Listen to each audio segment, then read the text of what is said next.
ಓಂ ನಮೋ ಭಗವತೆ ವಾಸುದೇವಾಯ. ಓಂ ನಮೋ ಭಗವತೆ ವಾಸುದೇವಾಯ. ಓಂ ನಮೋ ಭಗವತೆ ವಾಸುದೇವಾಯ. ಓಂ ಸುರಭ್ಯೈ ನಮಃ. ಓಂ ಸುರಭ್ಯೈ ನಮಃ. ಓಂ ಸುರಭ್ಯೈ ನಮಃ. ಮೂಕಂ ಕರೋತಿ ವಾಚಾಲಂ ಪಂಗುಂ ಲಂಘಯತೆ ಗಿರಿಂ ಯತ್ಕೃಪಾತಮಹಂ ವಂದೇ ಶ್ರೀಗುರುಂ ದೀನತಾರಿಣಂ ಶ್ರೀಚೈತನ್ಯಮೀಶ್ವರಂ ಪರಮಾನಂದಮಾಧವಂ. ನಮೋ ವಿಷ್ಣುಪಾದಾಯ ಕೃಷ್ಣಪ್ರೇಷ್ಠಾಯ ಗೋತ್ರಹಿಮತಪುತ್ರಾಶ್ರಮ ಪ್ರಚಾರಣೆ. ಹರೇ ಕೃಷ್ಣ. ಎಲ್ರಿಗೂ ಧನ್ಯವಾದಗಳು, ನಮಸ್ಕಾರ. ಇವತ್ತು ಸೇರಿದ್ದಕ್ಕೆ. ಇವತ್ತು ಆರನೇ ಅಧ್ಯಾಯದ ಸಾರಿ 7ನೇ ಅಧ್ಯಾಯದ 6ನೇ ಶ್ಲೋಕ.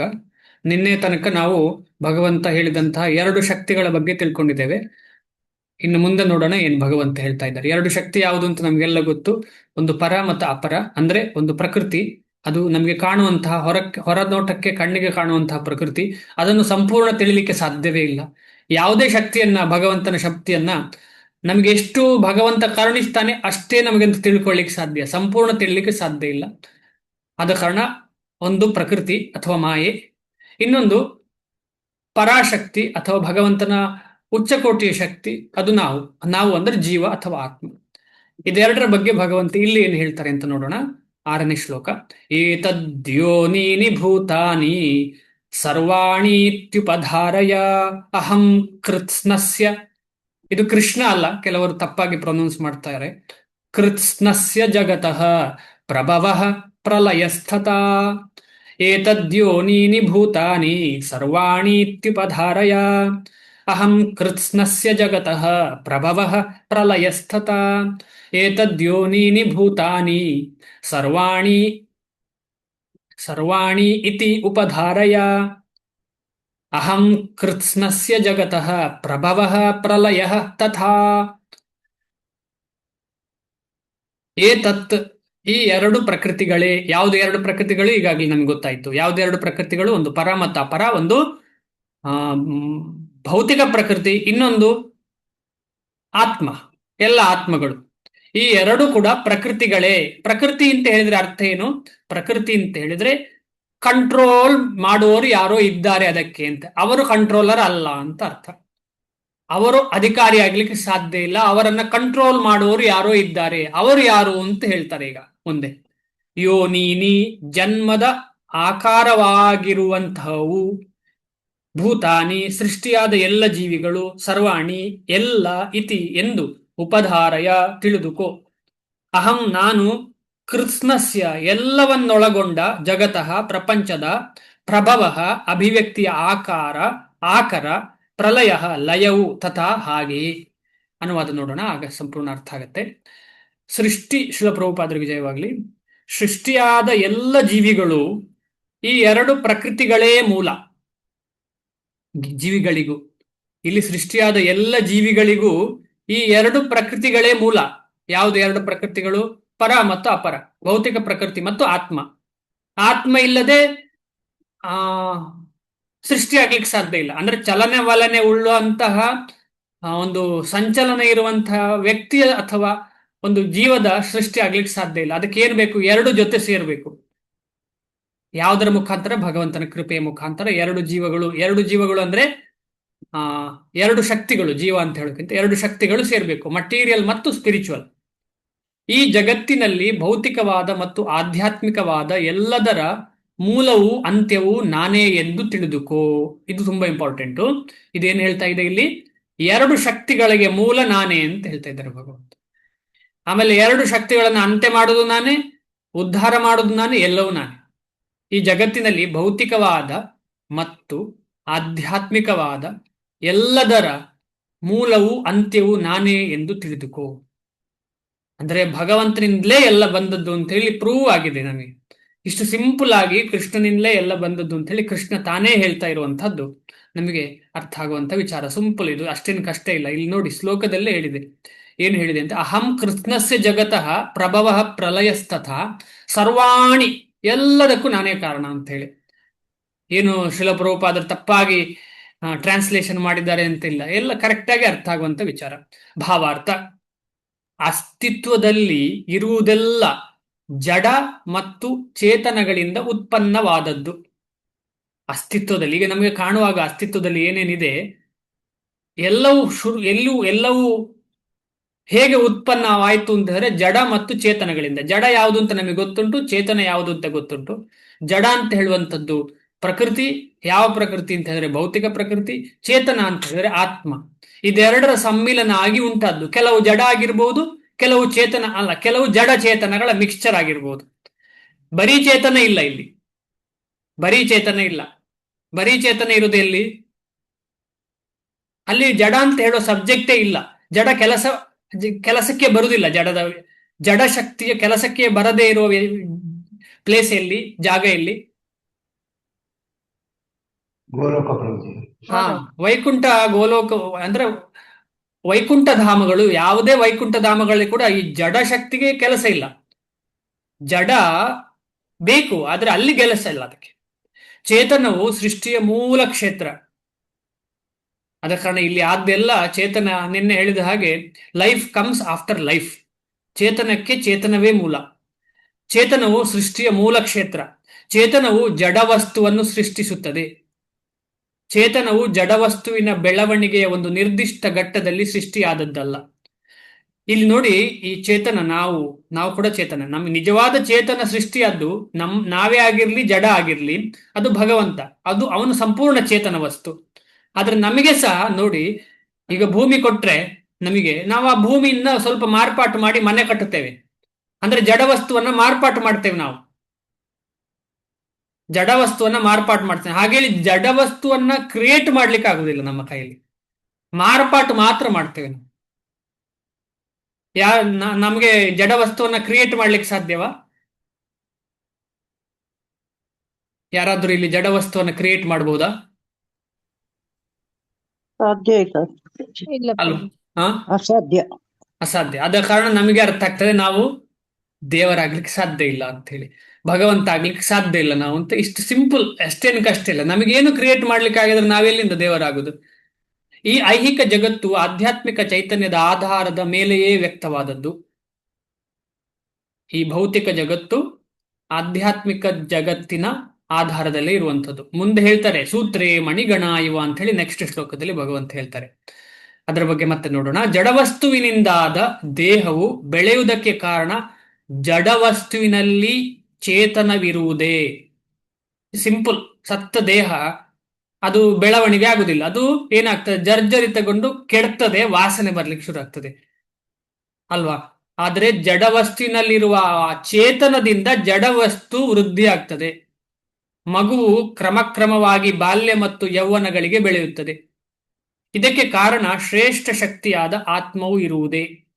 ಇಲ್ಲಿ ಭೌತಿಕ ಪ್ರಕೃತಿಯಲ್ಲಿ ಕೂಡ, ಭೌತಿಕದಲ್ಲಿ ಕೂಡ ಕೆಲವು ಬೆಟ್ಟಗಳು, ಮರಗಳು ಎಲ್ಲ ಮರಗಳಲ್ಲ, ಬೆಟ್ಟಗಳು. ಜನರಲಿ ಮರಗಳು ನಮಗೆಲ್ಲರಿಗೂ ಗೊತ್ತಿದೆ, ಅದರಲ್ಲಿ ಜೀವ ಇದೆ ಅಂತೇಳಿ. ಬೆಟ್ಟಗಳಲ್ಲಿ ಜೀವ ಇಲ್ಲ ಅನ್ಕೊಳ್ತೀವಿ, ಆದ್ರೆ ಕೆಲವು ಬೆಟ್ಟಗಳು ಜೀವ ಇದ್ದದ್ದು ಇದೆ, ಇಲ್ಲ ಅಂತ ಹೇಳಲಿಕ್ಕೆ ಆಗುದಿಲ್ಲ.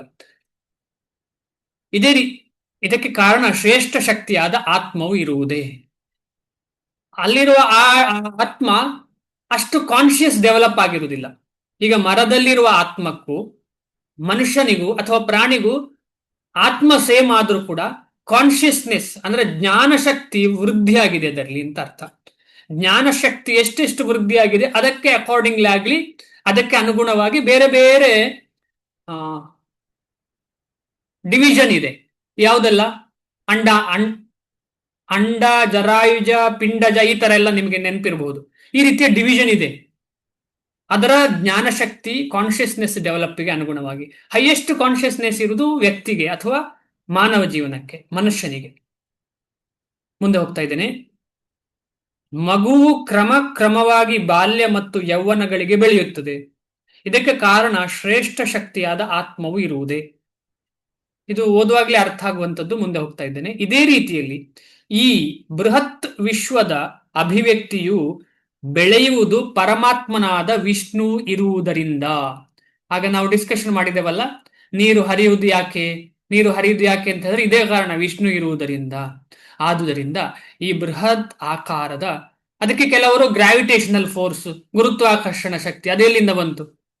ಆದುದರಿಂದ ಈ ಬೃಹತ್ ಆಕಾರದ ವಿಶ್ವದ ಆವಿರ್ಭಾವಕ್ಕೆ ಒಂದುಗೂಡುವ ಚೇತನವು ಜಡವಸ್ತುವು ಮೂಲತಃ ಭಗವಂತನ ಎರಡು ಶಕ್ತಿಗಳು. ಅಂದ್ರೆ ಇಲ್ಲಿ ಕಾರ್ಯ ನಡಿಬೇಕಲ್ಲ, ಈ ಜಗತ್ತಿನಲ್ಲಿ ಕಾರ್ಯ ನಡಿಲಿಕ್ಕೆ ಎರಡು ಶಕ್ತಿಗಳು ಬೇಕು.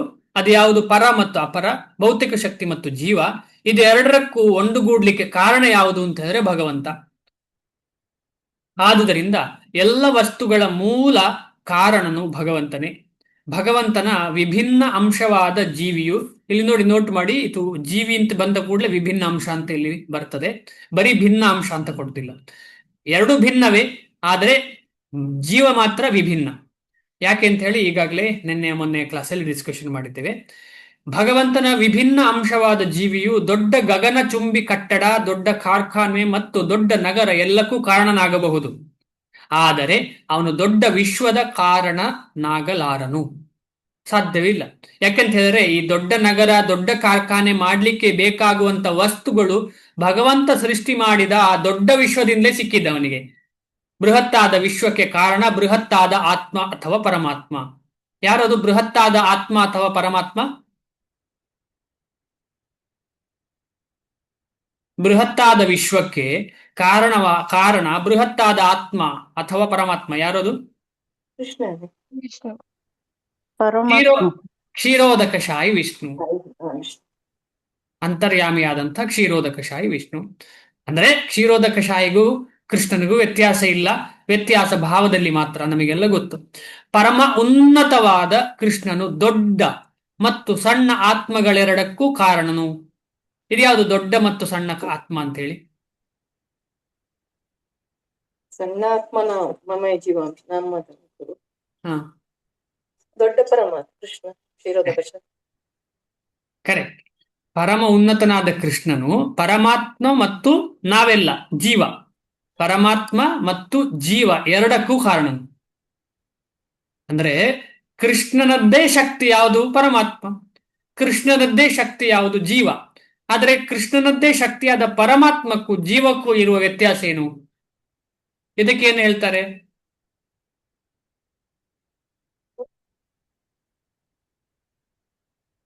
ದೊಡ್ಡ ಶಕ್ತಿಗೆ ಏನ್ ಹೇಳ್ತಾರೆ? ಆಮೇಲೆ ಸಣ್ಣ ಶಕ್ತಿಗೆ ಏನ್ ಹೇಳ್ತಾ ಇದ್ದಾರೆ? ನಾವು ಸಣ್ಣ ಕಿಡಿ ಅದ ಹೇಳ್ತಿದ್ರಲ್ಲ ನೀವು. ಅದು ಕರೆಕ್ಟ್. ಆ ಶಕ್ತಿಗೆ ಏನ್ ಹೇಳ್ತಾರೆ? ಏನ್ ಹೆಸರು?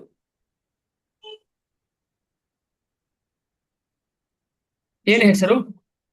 ನೀವು ನೀವು ನದಿ ತೀರದಲ್ಲಿ ಇದ್ದೀರಾ? ಯಾವಾಗಾದ್ರೂ ಹೋಗಿದ್ದೀರಾ ನದಿ ತೀರಕ್ಕೆ? ನದಿ ತೀರ, ಅಲ್ಲಿ ನದಿ ತೀರಕ್ಕೆ ಏನ್ ಹೇಳ್ತಾರೆ ಸಂಸ್ಕೃತದಲ್ಲಿ? ನದಿಯ ತೀರ ಇದೆಯಲ್ಲ, ತಟ. ತಟ. ಇದಕ್ಕೇನ್ ಹೇಳ್ತಾರೆ? ತಡ ಅಲ್ಲ, ತಟ. ತಡ ಅಂದ್ರೆ ಲೇಟ್ ಆಯ್ತು ಅಂತ ಅರ್ಥ ಅಲ್ವಾ? ತಟ ಅಂದ್ರೆ ತಟಸ್ಥ ಶಕ್ತಿ. ತಟ ಅಂತ ಹೇಳಿದ್ರೆ ಏನು? ಅಲ್ಲೂ ಇಲ್ಲ, ಇಲ್ಲೂ ಇಲ್ಲ, ನೀರಿನಲ್ಲೂ ಇಲ್ಲ, ಭೂಮಿಯಲ್ಲೂ ಇಲ್ಲ, ಸಂಪೂರ್ಣವಾಗಿ ಮಧ್ಯದಲ್ಲಿ ಇರುವಂತಹ ತಟ. ಅಲ್ಲಿ ಸ್ಥಿತನಾದವ ಅಂದ್ರೆ ಅಲ್ಲಿ ಇರುವವನು ಅಂತ ಹೇಳಿ. ಅಲ್ಲಿರುವಾಗ ಏನ್ ಮಾಡ್ಬೋದು ಅವನಿಗೆ? ಆ ಕಡೆ ಹೋಗ್ಲಿಕ್ಕೂ ಚೂಸ್ ಮಾಡ್ಬೋದು, ಈ ಕಡೆ ಹೋಗ್ಲಿಕ್ಕೂ ಚೂಸ್ ಮಾಡ್ಬೋದು. ಅದಕ್ಕೆ ಫ್ರೀ ವಿಲ್ ಅಂತ ಹೇಳುದು. ಅದಕ್ಕೆ ಭಗವಂತ ಕೊಟ್ಟ ಫ್ರೀ ವಿಲ್, ನಮಗೆ ಯಾವುದನ್ನು ಬೇಕಿದ್ರೆ ಚೂಸ್ ಮಾಡ್ಬೋದು ಅಂತ ಹೇಳಿ. ನಾವು ಕೃಷ್ಣನನ್ನು ಚೂಸ್ ಮಾಡ್ಬೋದು, ಭೌತಿಕ ಪ್ರಕೃತಿಯನ್ನು ಚೂಸ್ ಮಾಡ್ಬೋದು. ಆದ ಕಾರಣ ಭಗವಂತನ ಶಕ್ತಿ ಭೌತಿಕ ಶಕ್ತಿಗೆ ಏನ್ ಹೇಳ್ತಾರು? ಕೆಳಗಿರುವಂತಹ ಭೌತಿಕ ಶಕ್ತಿಗೆ ಏನ್ ಹೆಸರು? ಹೊರಗೆ ಇರುವದ್ದು. ಭಗವಂತನಿಂದ ಹೊರಗಿರುವ ಶಕ್ತಿಗೆ ಏನ್ ಹೇಳುವಂಥದ್ದು? ಮೂರು ಶಕ್ತಿಗಳು: ಭಗವಂತನಿಂದ ಹೊರಗಿರುವ ಶಕ್ತಿ, ಹೊರಬಂದ ಶಕ್ತಿ, ಬಹಿರಂಗ ಶಕ್ತಿ, ಪ್ರಭು ಬಹಿರಂಗ ಶಕ್ತಿ. ಆಮೇಲೆ ನಾವೆಲ್ಲ ತಟಸ್ಥ ಶಕ್ತಿ. ಆಮೇಲೆ ಈ ದೊಡ್ಡ ಶಕ್ತಿ ಏನು? ಅಂತರಂಗ ಶಕ್ತಿ. ಅಂತರಂಗ ಅಂದ್ರೆ ಏನು? ಒಳಗಡೆ. ಅಂದ್ರೆ ಏನು ಅರ್ಥ ಅದರದ್ದು? ಪರಮಾತ್ಮನ ಅಂದ್ರೆ ಏನು ಅರ್ಥ ಅಂತ? ಅಂತರಂಗ ಶಕ್ತಿ ಅಂತ ಹೇಳಿದ್ರೆ, ಆ ಅಂತರಂಗ ಶಕ್ತಿಯು ಯಾವತ್ತು ಬಹಿರಂಗದ ಮತ್ತು ತಟಸ್ಥ ಶಕ್ತಿಯ ಅಧೀನಕ್ಕೆ ಒಳಪಡುವ ಶಕ್ತಿ ಅಲ್ಲ ಅಂತ ಅರ್ಥ. ನಶಿಸದ ಅಲ್ಲ, ಇದು ನಾಶ ಯಾವುದೂ ಇಲ್ಲ ಮಾತಾಜಿ. ಸಣ್ಣ ಆತ್ಮವು ನಾಶ ಆಗುದಿಲ್ಲ. ದೊಡ್ಡ ಶಕ್ತಿ ಅಂದ್ರೆ ಅಂತರಂಗ ಶಕ್ತಿ ಯಾವತ್ತು ಬಹಿರಂಗ ಶಕ್ತಿ ಮತ್ತು ತಟಸ್ಥ ಶಕ್ತಿಯ ಅಧೀನಕ್ಕೆ ಬರ್ಲಿಕ್ಕೆ ಸಾಧ್ಯವೇ ಇಲ್ಲ. ಅದು ಎಲ್ಲೇ ಇದ್ರು, ಈಗ ಪರಮಾತ್ಮ ನಮ್ಮೆಲ್ಲರ ಹೃದಯದಲ್ಲಿ ಇದ್ದಾನೆ, ಪರಮಾತ್ಮ ನಮ್ಮ ಕಂಟ್ರೋಲ್ ಅಲ್ಲಿ ಇಲ್ಲ, ಅಥವಾ ಪ್ರಕೃತಿಯ ಕಂಟ್ರೋಲ್ ಅಲ್ಲಿ ಇಲ್ಲ. ಪರಮಾತ್ಮ ಇವೆರಡನ್ನ ಕಂಟ್ರೋಲ್ ಮಾಡ್ತಾನೆ. ಆದ ಕಾರಣ ಪರಮ ಉನ್ನತನಾದ ಕೃಷ್ಣನು ಈ ಪರಮಾತ್ಮನ ಕೂಡ ಮೂಲ. ಅಂದ್ರೆ ನಮ್ಮ ಹೃದಯದಲ್ಲಿರುವ ಪರಮಾತ್ಮನ ಮೂಲ ಯಾರು? ಭಗವಂತ, ಆ ಕೃಷ್ಣ. ಇದನ್ನು ಯಾರು ಪ್ರೂವ್ ಮಾಡಿದ್ದಾರೆ? ಬ್ರಹ್ಮದೇವರು ಹೇಳ್ತಾರೆ. ಏನ್ ಹೇಳ್ತಾರೆ? ಬ್ರಹ್ಮದೇವರು ಏನ್ ಹೇಳ್ತಾರೆ ಬ್ರಹ್ಮ ಸಂಹಿತೆಯಲ್ಲಿ? ಗೋವಿಂದಂ ಆದಿಪುರುಷಂ ತಮಹಂ ಭಜಾಮಿ. ಭಗವಂತ ಗೋವಿಂದ ಅಥವಾ ಕೃಷ್ಣನೇ ಆದಿಪುರುಷ. ಆದ ಕಾರಣ ಅವರ ಅಂತರಂಗ ಶಕ್ತಿಗಳೆಲ್ಲ ಅವರ ಎಕ್ಸ್ಪಾನ್ಷನ್. ಆದುದರಿಂದ ಪರಮ ಉನ್ನತನಾದ ಕೃಷ್ಣನೇ ಎಲ್ಲ ಕಾರಣಗಳ ಕಾರಣ, ಮೂಲ ಕಾರಣನು. ಇದು ಎಲ್ಲಿದೆ? ಬ್ರಹ್ಮ ಸಂಹಿತೆಯಲ್ಲಿದೆ. ಉನ್ನತನಾದ ಕೃಷ್ಣನೇ ಎಲ್ಲ ಕಾರಣಗಳ ಮೂಲ ಕಾರಣನು. ಗೋವಿಂದಂ ಆದಿಪುರುಷಂ ಸರ್ವ ಕಾರಣಂ ಅಂತ ಕೂಡ ಬಂದಿದೆ ಅಲ್ಲಿ. ಇದನ್ನು ಕಠೋಪನಿಷತ್ತು 2.2.13 ಹೀಗೆ ದೃಢಪಡಿಸಿದೆ. ಹೇಗೆ? ನಿತ್ಯೋ ನಿತ್ಯಾನಾಂ ಚೇತನಶ್ಚೇತನಾನಾಂ ಏಕೋ ಬಹೂನಾಂ. ಕಂಪ್ಲೀಟ್ ಮಾಡಿ. ನಿತ್ಯೋ ನಿತ್ಯಾನಾಂ ಚೇತನಶ್ಚೇತನಾನಾಂ ಏಕೋ ಬಹೂನಾಂ ವಿದಧಾತಿ ಕಾಮಾನ್. ನಿತ್ಯ ನಿತ್ಯಾನಾಂ ಅಂದ್ರೇನು? ದಿನವು ನಿತ್ಯ ಅಲ್ಲ, ನಿತ್ಯ ಅಂದ್ರೆ ದಿನ ಅಲ್ಲ. ನಿತ್ಯ ಅಂದ್ರೆ ಏನು? ನಿತ್ಯವು ನಶ್ವರವಾದದ್ದು.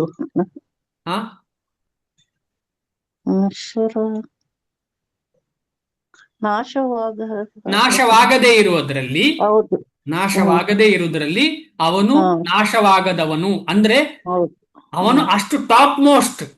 ನಿತ್ಯೋ ನಿತ್ಯಾನಾಂ. ನಿತ್ಯ ಅಂತ ಹೇಳಿದ್ರೆ ಯಾವತ್ತು ಇರುವುದರಲ್ಲಿ ಅವನು ನಾಶವಾಗದೇ ಇರೋದು. ನಾಶ. ಚೇತನ ಚೇತನಾನಾಂ, ಚೈತನ್ಯವಾಗಿ ಇರುವನು. ಅಂದ್ರೆ ನಾವೆಲ್ಲ ಚೈತನ್ಯ. ನಮ್ಮ ಚೈತನ್ಯಕ್ಕಿಂತ ಮೇಲೆ ಇರುವಂತ ಶಕ್ತಿ ಅವನು ಚೇತನ. ಚೇತನಾನಾಂ ಯಾರು? ಈ ಚೇತನಾನಾಂ ಅಂತ ಹೇಳಿದ್ರೆ ನಾವೆಲ್ಲರೂ, ಚೇತನ ಅಂತ ಹೇಳಿದ್ರೆ ಭಗವಂತ. ನಿತ್ಯಾನಾಂ ಅಂದ್ರೆ ನಾವೆಲ್ಲರೂ, ನಿತ್ಯೋ ಅಂತ ಹೇಳಿದ್ರೆ ಭಗವಂತ. ಏಕೋ ಬಹೂನಾಂ ವಿದಧಾತಿ ಕಾಮಾನ್. ಇಲ್ಲಿ ಏಕ ಯಾವುದು, ಬಹು ಯಾವುದು? ಏಕ. ಇದು ಏಕ. ನಿತ್ಯ ಅಂತ ಹೇಳಿದ ಪದ ಏಕ. ಅದು ಯಾರು? ಭಗವಂತ. ಹೌದು. ಬಹು ಯಾವುದು? ನಿತ್ಯಾನಾಂ ಅಂದ್ರೆ ಎಲ್ಲ ಜೀವಗಳು. ವಿದಧಾತಿ ಕಾಮಾನ್. ಕಾಮ ಅಂದ್ರೆ ಏನು? ಕಾಮ ಕ್ರೋಧ ಮದಲ್ಲ. ಕಾಮ ಅಂದ್ರೆ ಅರ್ಥ ಏನು? ಆಸೆಗಳು. ಎಲ್ಲ ನಿತ್ಯಗಳ ಆಸೆಯನ್ನ ಪೂರೈಸೋನು ಯಾರು? ಈ ನಿತ್ಯ ಯಾರು? ಭಗವಂತ ಕೃಷ್ಣ ಪರಮಾತ್ಮ. ಏಕೋ ಬಹೂನಾಂ ವಿದಧಾತಿ ಕಾಮಾನ್. ಈ ಬಹುಗಳಿದ್ದೇವಲ್ಲ ನಾವೆಲ್ಲ, ನಮಗೆಲ್ಲ ಏನೆಲ್ಲ ಆಸೆ ಇದೆಯಲ್ಲ ಅದನ್ನ ಸಂಪೂರ್ಣ ಮಾಡುವನು ಯಾರು? ಭಗವಂತ, ಭಗವಂತ, ಪರಮಾತ್ಮ, ಕೃಷ್ಣ, ಏನಾದ್ರೂ ಕರೀರಿ, ತೊಂದ್ರೆ. ಓಕೆ, ಮುಂದೆ ಹೋಗೋಣ. 7ನೇ ಶ್ಲೋಕ. ಭಗವಂತನಿಂದ ಮೇಲೆ ಏನು ಇಲ್ಲ ಅಂತ ಹೇಳುವಂತ ಶ್ಲೋಕ. ಕೃಷ್ಣನಿಂದ ಮೇಲೆ ಯಾವುದೂ ಇಲ್ಲ, ಏನೂ ಇಲ್ಲ. ಅವನಿಂದ ಅದನ್ನು ತಿಳ್ಕೊಂಡ ಮೇಲೆ ಬೇರೆ ಏನು ತಿಳ್ಕೊಳ್ಳಿಕ್ಕೂ ಇಲ್ಲ. ಶ್ಲೋಕ 7. ಮತ್ತಃ ಪರತರಂ ನಾನ್ಯತ್ ಕಿಂಚಿದಸ್ತಿ ಧನಂಜಯ ಮಯಿ ಸರ್ವಮಿದಂ ಪ್ರೋತಂ ಸೂತ್ರೇ ಮಣಿಗಣ ಇವ. ಇಂಪಾರ್ಟೆಂಟ್ ಶ್ಲೋಕ. ಮತ್ತಃ ಪರತರಂ ನಾನ್ಯತ್, ನನಗಿಂತ ಶ್ರೇಷ್ಠತರವಾದ್ದು ಏನೂ ಇಲ್ಲ ಮೇಲೆ. ಕಿಂಚಿದ್, ಸ್ವಲ್ಪ ಕೂಡ ಇಲ್ಲ ಅಂತ. ಕಿಂಚಿದ್ ಅಸ್ತಿ ಧನಂಜಯ ಮೈ ಸರ್ವಮಿದಂ ಪ್ರೋತಂ. ಆಮೇಲೆ ಎಲ್ಲವೂ ನನ್ನಲ್ಲಿ ಸ್ಥಿತವಾಗಿದೆ. ಹೇಗೆ ಮಣಿಗಳು ದಾರದಲ್ಲಿ ಹೇಗೆ ಗಟ್ಟಿಯಾಗಿ ಕೂತ್ಕೊಂಡಿವೆ, ದಾರ ಇಲ್ಲ ಅಂದ್ರೆ ಎಲ್ಲ ಆ ಕಡೆ ಈ ಕಡೆ ಚೆಲ್ಲಾಪಿಲ್ಲಿ. ಅದೇ ರೀತಿಯಲ್ಲಿ ನಾನು ಈ ಜಗತ್ತಿಗೆ ದಾರ ಅಂತ ಹೇಳಿ, ಸೂತ್ರ ನಾನು. ಇದು ಕನ್ನಡದಲ್ಲಿ ಕೂಡ ಕೇಳಿದ್ದೇವೆ, ಭಗವಂತನೇ ಸೂತ್ರಧಾರ ಅಂತ ಹೇಳುವಂಥದ್ದು. ಮತ್ತಃ ಪರತರಂ ನಾನ್ಯತ್ ಕಿಂಚಿದಸ್ತಿ ಧನಂಜಯ ಮೈ ಸರ್ವಮಿದಂ ಪ್ರೋತಂ ಸೂತ್ರೇ ಮಣಿಗಣ ಇವ. ಅನುವಾದ ಶ್ರೀಲ ಪ್ರಭುಪಾದರಿಗೆ ಜಯವಾಗಲಿ. ಧನಂಜಯ, ನನಗಿಂತ ಶ್ರೇಷ್ಠವಾದ ಸತ್ಯ ಇಲ್ಲ. ಮಣಿಗಳನ್ನು ದಾರದಲ್ಲಿ ಪೋಣಿಸಿದ ಹಾಗೆ ಎಲ್ಲವೂ ನನ್ನನ್ನು ಅವಲಂಬಿಸಿದೆ. ಹೇಗೆ ಮಣಿಗಳು ಸಂಪೂರ್ಣವಾಗಿ ಅದು ಮಾಲೆ ಆಗ್ಬೇಕು ಅಂತ ಹೇಳಿದ್ರೆ ಮಣಿಗಳು ದಾರವನ್ನ ಅವಲಂಬಿಸಿದೆ, ಅದೇ ರೀತಿಯಲ್ಲಿ ನಾವೆಲ್ಲ ನಾವೆಲ್ಲ ಏನೋ ಒಂದು ಕಾರ್ಯಪ್ರವೃತ್ತರಾಗಬೇಕಿದ್ರೆ, ಜಡ ಮತ್ತು ಚೇತನ ಎರಡು ಸೇರಿ ಕಾರ್ಯಪ್ರವೃತ್ತವಾಗಬೇಕಿದ್ರೆ ಭಗವಂತನನ್ನು ಅವಲಂಬಿಸದೇ ಇದ್ರೆ ಸಾಧ್ಯವೇ ಇಲ್ಲ. ಅಕಸ್ಮಾತ್ ಯಾರಾದ್ರೂ ಅವಲಂಬಿಸ್ಲಿಲ್ಲ ಅಂತ ಹೇಳಿದ್ರು ಕೂಡ ಭಗವಂತನಿಂದಲೇ ಆಗ್ತಾ ಇರುವಂಥದ್ದು ಅದು. ಅದೊಂದು ವಿಚಾರ ಸ್ಪೆಷಲ್. ಈಗ ನಮ್ಮ ಜೀವನದಲ್ಲಿ ಯಾರಾದ್ರೂ ನಮಗೆ ಇಷ್ಟ ಇಲ್ಲ ಅಂತ ಹೇಳಿದ ಕೂಡಲೇ ನಾವು ಅವರಿಗೆ ಹೆಲ್ಪ್ ಮಾಡ್ಲಿಕ್ಕೆ ಹೋಗುದಿಲ್ಲ. ಭಗವಂತ ಹಾಗಲ್ಲ. ಇಷ್ಟ ಇಲ್ಲದವರು, ಇಷ್ಟ ಇದ್ದವರು ಎಲ್ಲರಿಗೂ ಕೂಡ ಏನ್ ಮಾಡ್ತಾರೆ, ಭಗವಂತ ಸಪೋರ್ಟ್ ಮಾಡ್ತಾರೆ, ಗಟ್ಟಿ ಹಿಡ್ಕೊಳ್ತಾರೆ, ಏನು ಬಿಡುದಿಲ್ಲ ಭಗವಂತ. ಅವರ ಜೀವನ ಮಾಡ್ಲಿಕ್ಕೆ ಎಲ್ಲ ರೀತಿಯ ಕಾರ್ಯಕ್ಕೆ ಸಹಾಯ ಮಾಡ್ತಾರೆ ಭಗವಂತ, ಅವರವರ ಮನದಲ್ಲಿರುವ ಕಾಮನೆಗೆ ಅನುಗುಣವಾಗಿ. ಭಾವಾರ್ಥ: ಪರಮ ಪರಾತ್ಪರ ಸತ್ಯವು ಸಾಕಾರ ರೂಪವೇ ಅಥವಾ ನಿರಾಕಾರ ರೂಪವೇ ಎನ್ನುವ ವಿಷಯದಲ್ಲಿ ಸಾಮಾನ್ಯವಾಗಿ ವಿವಾದವಿದೆ. ಭಗವಂತನಿಗೆ ರೂಪ ಇದೆಯಾ ಇಲ್ಲ ರೂಪ ಇಲ್ವಾ ಅಂತ ಹೇಳಿದ್ರೆ ಯಾವತ್ತೂ ಡಿಸ್ಕಷನ್, ಯಾವಾಗ್ಲೂ ಕನ್ಫ್ಯೂಷನ್, ಯಾವಾಗ್ಲೂ ಜಗಳ. ಬೇರೆ ಬೇರೆ ಆಧ್ಯಾತ್ಮಿಕ ದೃಷ್ಟಿಕೋನ ಇಟ್ಟವರು ಬೇರೆ ಬೇರೆ ರೀತಿಯಲ್ಲಿ ಜಗಳ. ಆದರೆ ಈ ಶ್ಲೋಕದಲ್ಲಿ ಕ್ಲಿಯರ್ ಆಗಿ ಹೇಳಿದೆ, ಭಗವಂತ ನಿರ್ಗುಣ, ಆದರೆ ಮಟೀರಿಯಲ್ ಗುಣ ಇಲ್ಲ ಅಂತ ಅರ್ಥ. ಅದರದ್ದು ಭೌತಿಕ ಗುಣ ಇಲ್ಲ, ಆಧ್ಯಾತ್ಮಿಕ ಗುಣ ಇದೆ ಅಂತೇಳಿ. ಭಗವದ್ಗೀತೆಯ ಮಟ್ಟಿಗೆ ಪರಾತ್ಪರ ಸತ್ಯವು ದೇವೋತ್ತಮ ಪುರುಷನಾದ ಶ್ರೀಕೃಷ್ಣನು. ಈ ಅಂಶವನ್ನು ಅದು ಹೆಜ್ಜೆ ಹೆಜ್ಜೆಗೂ ದೃಢಪಡಿಸಿದೆ. ಅದರಲ್ಲಿಯೂ ಈ ಶ್ಲೋಕದಲ್ಲಿ ಪರಾತ್ಪರ ಸತ್ಯವು ಒಬ್ಬ ವ್ಯಕ್ತಿ ಎನ್ನುವುದನ್ನು ಒತ್ತು ಹೇಳಿದೆ. ಹೇಗೆ, ಎಲ್ಲಿ, ಯಾವುದು ವ್ಯಕ್ತಿ ಅಂತ ಹೇಳುವಂತಹ ಶ್ಲೋಕ ಯಾವುದು ಇಲ್ಲಿ ಅರ್ಥ ಆಗುದು? ವ್ಯಕ್ತಿ ಅಂತ ಹೇಳುದು ಎಲ್ಲಿ ತೋರಿಸ್ತಾ ಉಂಟು?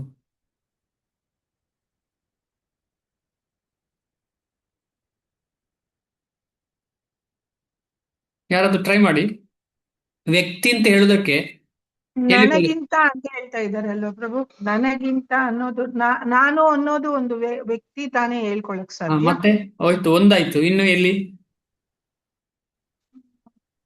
ನನ್ನನ್ನೇ ಅವಲಂಬಿಸಿದೆ. ಎರಡಾಯ್ತು. ಎಲ್ಲಿದೆ ಇದು? ಮೈ. ನಾನು ನನ್ನದು. ನಾನು ನನ್ನದು ನಮಗಿರ್ಬಾರ್ದು, ಭಗವಂತನಿಗಿರ್ಬೇಕದು ಅಂತ ಹೇಳಿ ತೋರಿಸ್ತಾ ಉಂಟು ಇಲ್ಲಿ. ಮತ್ತಃ ಮತ್ತು ಮೈ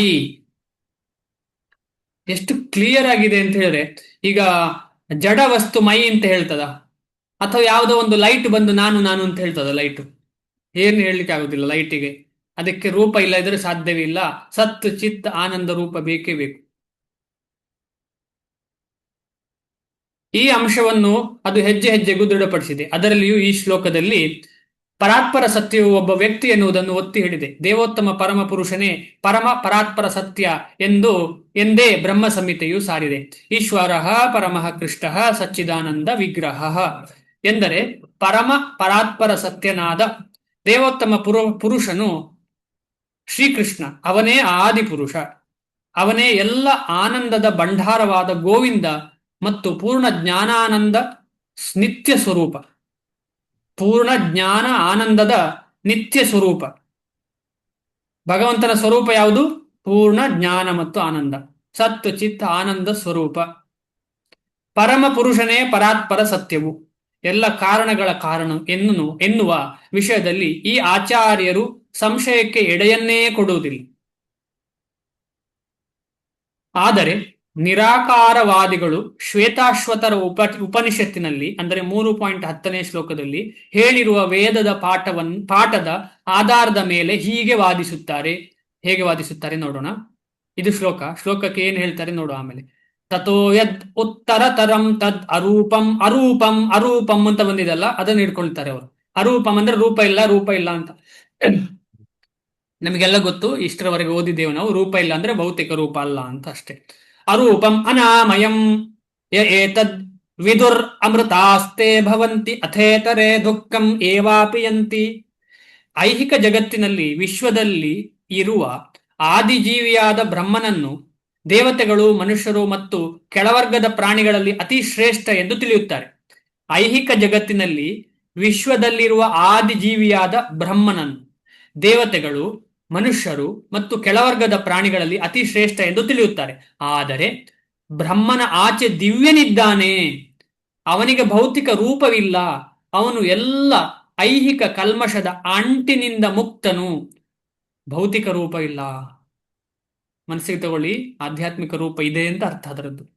ಯಾರು ಅವನನ್ನು ಅರಿಯುತ್ತಾರೋ ಅವರು ಅಲೌಕಿಕರಾಗುತ್ತಾರೆ. ಆದರೆ ಅವನನ್ನು ಅರಿಯದವರು ಐಹಿಕ ಜಗತ್ತಿನ ಕ್ಲೇಶಗಳನ್ನು ಅನುಭವಿಸುತ್ತಾರೆ. ಈಗ ಅವನಿಗೆ ಆಧ್ಯಾತ್ಮಿಕ ರೂಪ ಇಲ್ಲ ಅಂತ ಹೇಳಿದ್ರೆ ಅವನು ಮಾತಾಡ್ಲಿಕ್ಕೆ ಸಾಧ್ಯ ಇಲ್ಲ. ಇಲ್ಲಿ ಬಂದು ಕೆಲವರು ಏನ್ ಹೇಳ್ತಾರೆ, ಇಲ್ಲಿ ಬಂದ ಮೇಲೆ ದೇಹ ಸಿಕ್ಕುದು ಮಾನವನ ಹಾಗೆ ಸಿಕ್ಕುದು ಅಂತ. ಅದು ಅಲ್ಲ ಅಂತ ಹೇಳಿ ಭಗವದ್ಗೀತೆಯಲ್ಲೇ ಇವರು ಭಗವಂತ ಹೇಳ್ತಾ ಇದ್ದಾರೆ. ಏನ್ ಹೇಳ್ತಾ ಇದ್ದಾರೆ? ನಾನು ದೇಹ ನಿಮ್ಮ ಹಾಗೆ ತಗೊಳ್ಳೋದಲ್ಲ ಅಂತ ಎಲ್ಲಿ ಹೇಳಿದ್ದಾರೆ? ಎಲ್ಲಿಯಾದ್ರೂ ಹೇಳಿದಾರ?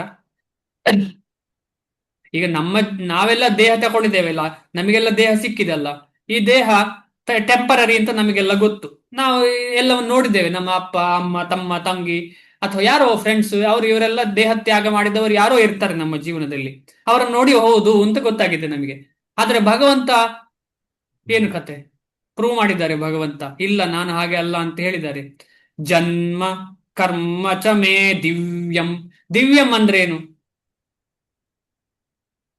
ದಿವ್ಯಂ ಅಂತ ಹೇಳಿದ್ರೆ ಆಧ್ಯಾತ್ಮಿಕ. ನನ್ನ ಜನ್ಮ, ನನ್ನ ದೇಹ ಎಲ್ಲವೂ ಆಧ್ಯಾತ್ಮಿಕ, ನನ್ನ ಕರ್ಮವೂ ಆಧ್ಯಾತ್ಮಿಕ. ಓ, ಕೃಷ್ಣ ಹಾಗೆ ಮಾಡಿದ, ಅವನು ಭೌತಿಕ ಲೋಕದ ಒಟ್ಟಿಗೆ ಅಂಟಿಕೊಂಡು ಈ ರೀತಿ ಕೆಲಸ ಮಾಡ್ತಿದ್ನು. ಇಲ್ಲ, ಅವನ ಪ್ರತಿಯೊಂದು ಆಕ್ಟಿವಿಟಿ, ಪ್ರತಿಯೊಂದು ಲೀಲೆಗಳು ಆಧ್ಯಾತ್ಮಿಕ. ಅವನು ಎಲ್ಲ ಐಹಿಕ ಕಲ್ಮಶದ ಅಂಟಿನಿಂದ ಮುಕ್ತನು. ಯಾರು ಅವನನ್ನು ಅರಿಯುತ್ತಾರೋ ಅವರು ಅಲೌಕಿಕರಾಗುತ್ತಾರೆ. ಆದರೆ ಅವನನ್ನು ಅರಿಯದವರು ಐಹಿಕ ಜಗತ್ತಿನ ಕ್ಲೇಶಗಳನ್ನು ಅನುಭವಿಸುತ್ತಾರೆ. ಈಗ ಅರೂಪಮ್ಮ ಹೇಳುವುದಕ್ಕೆ ಏನ್ ಹೇಳ್ತಾರೆ? ನಿರಾಕಾರವಾದಿ ಅಂತ ಹೇಳಿ ನೋಡೋಣ. ನಿರಾಕಾರವಾದಿ ಅಂದ್ರೆ ಏನು? ಭಗವಂತನಿಗೆ ದೇಹ ಇಲ್ಲ, ಭಗವಂತ ರೂಪ ಇಲ್ಲ, ಭಗವಂತ ಒಂದು ಶಕ್ತಿ ಅಂತ ಹೇಳೋದಷ್ಟೇ. ಭಗವಂತ ಒಂದು ಶಕ್ತಿ, ನಾನು ಕೂಡ ಒಂದು ಶಕ್ತಿ, ಸತ್ತ ಮೇಲೆ ಆ ಶಕ್ತಿ ಎರಡು ಒಂದಾಗ್ತದೆ ಅಂತ ಹೇಳುವ ವಿಚಾರ. ಅದಲ್ಲ ಅಂತ ಹೇಳಿ ಭಗವದ್ಗೀತೆ ಸಾರಿ ಹೇಳ್ತಾ ಉಂಟು. ನಿರಾಕಾರವಾದಿಯು ಅರೂಪಂ ಎನ್ನುವ ಶಬ್ದಕ್ಕೆ ಹೆಚ್ಚು ಒತ್ತು ಕೊಡುತ್ತಾನೆ. ಆದರೆ ಈ ಅರೂಪಂ ನಿರಾಕಾರವಲ್ಲ. ಅದು ಬ್ರಹ್ಮ ಸಂಹಿತೆಯನ್ನು ಉದ್ಧರಿಸಿ ಮೇಲೆ ಹೇಳಿದ ಮಾತುಗಳಲ್ಲಿ ವರ್ಣಿಸಿದಂತೆ ನಿತ್ಯಾನಂದ ಸ್ವರೂಪದ ದಿವ್ಯ ರೂಪವನ್ನು ವರ್ಣಿಸುತ್ತದೆ. ಶ್ವೇತಾಶ್ವತರ ಉಪನಿಷತ್ತಿನ 3.8.9 ಇತರ ಶ್ಲೋಕಗಳು ಇದನ್ನು ಹೀಗೆ ಸಮರ್ಥಿಸುತ್ತವೆ. ವೇದಾಹಂ ಏತಂ ಪುರುಷಂ ಮಹಾಂತಂ ಆದಿತ್ಯವರ್ಣಂ ತಮಸಃ ಪರಸ್ತಾತ್ ತಮೇವ ವಿದ್ವಾನ್ ಅತಿ ಮೃತ್ಯುಂ ಏತಿ ನಾನ್ಯ ಪಂಥಾ ವಿದ್ಯತೆ ಯನಾಯ ಯಸ್ಮಾತ್ ಪರಂ ನ ಪರಂ ಅಸ್ತಿ ಕಿಂಚಿತ್ ಯಸ್ಮಾನ್ನಾಣೀಯೋ ನೋ ಜಾಯೋಸ್ತಿ ಕಿಂಚಿತ್ ವೃಕ್ಷಃ ಇವ ಸ್ತಬ್ಧೋ ದಿವಿ ತಿಷ್ಠತಿ ಏಕಃ ತೇನೇದಂ ಪೂರ್ಣಂ ಪುರುಷೇಣ ಸರ್ವಂ. ಶ್ಲೋಕ ಏನು ಹೇಳಿದೆ ನೋಡೋಣ. ತಮಸ್ಸಿನ ಎಲ್ಲ ಐಹಿಕ ಪರಿಕಲ್ಪನೆಗಳನ್ನು ಮೀರಿದ ಆ ದೇವೋತ್ತಮ ಪರಮ ಪುರುಷನನ್ನು ನಾನು ಬಲ್ಲೆ. ಅವನನ್ನು ಅರಿತವನು ಮಾತ್ರ ಹುಟ್ಟು ಸಾವುಗಳ ಬಂಧನದಿಂದ ಬಿಡಿಸಿಕೊಳ್ಳಬಲ್ಲ. ಮೋಕ್ಷಕ್ಕೆ ಪರಮ ಪುರುಷನ ಈ ಅರಿವನ್ನು ಬಿಟ್ಟು ಬೇರೆ ದಾರಿಯೇ ಇಲ್ಲ. ನೆಕ್ಸ್ಟ್, ಆ ಪರಮ ಪುರುಷನೇ ಅತ್ಯಂತ ಪರಮೋನ್ನತ. ಆದ್ದರಿಂದ ಅವನಿಗಿಂತ ಶ್ರೇಷ್ಠವಾದ ಸತ್ಯವಿಲ್ಲ. ಅವನು ಅತ್ಯಂತ ಸಣ್ಣದಾದುದಕ್ಕಿಂತ ಸಣ್ಣವನು. ಅಣೋರಣೀಯಾನ್ ಮಹತೋ ಮಹೇನಿಯಾನ್ ಕೇಳಿದ್ದೀರಿ ನೀವು. ಬೃಹತ್ತಮವಾದುದಕ್ಕಿಂತ ಬೃಹತ್ತಾದವನು. ಆತನು ಮೌನ ವೃಕ್ಷದಂತೆ ನೆಲೆಯಾಗಿರುತ್ತಾನೆ, ದಿವ್ಯ ಆಕಾಶಗಳನ್ನು ಬೆಳಗುತ್ತಾನೆ. ಆತನು ಮೌನ ವೃಕ್ಷದಂತೆ ನೆಲೆಯಾಗಿರುತ್ತಾನೆ, ದಿವ್ಯ ಆಕಾಶವನ್ನು ಬೆಳಗುತ್ತಾನೆ ಮತ್ತು ಮರವು ತನ್ನ ಬೇರುಗಳನ್ನು ಹರಡುವಂತೆ ಆತನು ವಿಶಾಲವಾದ ತನ್ನ ಶಕ್ತಿಯನ್ನು ಹರಡುತ್ತಾನೆ. ಹೇಗೆ ಮರ ಬೇರನ್ನು ಹರಡುತ್ತದೆ, ಅದೇ ರೀತಿ ಭಗವಂತನಿಗೆ ಬೇರೆ ಬೇರೆ ಶಕ್ತಿಗಳಿದೆ, ಅದನ್ನೆಲ್ಲ ಹರಡುತ್ತಾನೆ ಅವ. ಈ ಶ್ಲೋಕದಿಂದ ದೇವೋತ್ತಮ ಪರಮ ಪುರುಷನು ಪರಮ ಪರಾತ್ಪರ ಸತ್ಯ, ಐಹಿಕವೂ ಆಧ್ಯಾತ್ಮಿಕವೂ ಆದ ಅವನ ವಿವಿಧ ಶಕ್ತಿಗಳಲ್ಲಿ ಆತನು ಸರ್ವ ವ್ಯಾಪಕನು ಎಂದು ನಿರ್ಣಯಿಸಬಹುದು. ಭಗವಂತ ಒಬ್ಬ ಏಕಃ. ಅವನು ಎಲ್ಲ ಶಕ್ತಿಗಳು ತನ್ನ ಶಕ್ತಿಯಿಂದ ವ್ಯಾಪ್ತಿ ಆಗ್ತಾನೆ, ಸರ್ವ ವ್ಯಾಪಕನಾಗ್ತಾನೆ ಭಗವಂತ. ಅದರಲ್ಲಿ ಒಂದು ಸರ್ವವ್ಯಾಪಕ ಗುಣ ಇರುವಂಥದ್ದು ಪರಮಾತ್ಮನಿಗೆ. ಈ ರೀತಿಯಲ್ಲಿ ಸರ್ವವ್ಯಾಪಕ ಶಕ್ತಿ ಭಗವಂತನ ಬೇರೆ ಬೇರೆ ಚಿನ್ಮಯವಾದಂತಹ ಅಂತರಂಗ ಶಕ್ತಿ ಇದೆ. ಅದು ಅದರ ಭಗವಂತನ ಎಲ್ಲ ಕೆಲಸಗಳನ್ನ ಸುಸೂತ್ರವಾಗಿ ಮಾಡಲಿಕ್ಕೆ ಸಹಾಯ ಮಾಡುವಂತಹ ಶಕ್ತಿಗಳು.